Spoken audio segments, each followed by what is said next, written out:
Camera man focus करो ज़रा, पापा की परी आई है। तो पापा की परी से हमारा ये सवाल है कि अगर ये एक दिन के लिए अपनी मम्मी पापा के बॉस बन जाए तो उनसे ये कौन सा काम करवाएंगी?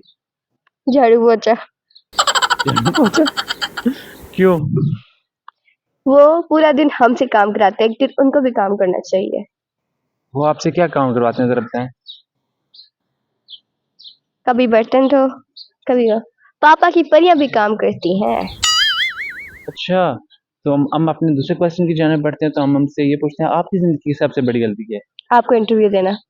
मुझे इंटरव्यू देना? क्यों? क्वेश्चन इतने फजूल हो रहे हैं।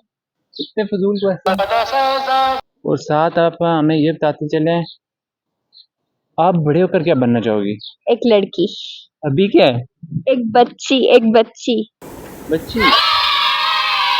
तो आप हमें कोई सॉन्ग सुना सकती हैं? जी नहीं, क्यों? क्योंकि मुझे उर्दू में कोई गाना नहीं आता। ये और क्या कहना चाहती हैं? मेरा भी दिमाग सोया हुआ है, अगर वो जागेगा तो आपको बता दूंगी। अच्छा अच्छा, हमें तो कुछ नहीं कहना, देखने वालों को क्या कहना है? कि अगर बोल रहे हैं कि फनी जवाब और एनिमे एलिस्ट देखना चाहते हैं तो फॉलो करें anime fan A list be for X. Okay, thank you.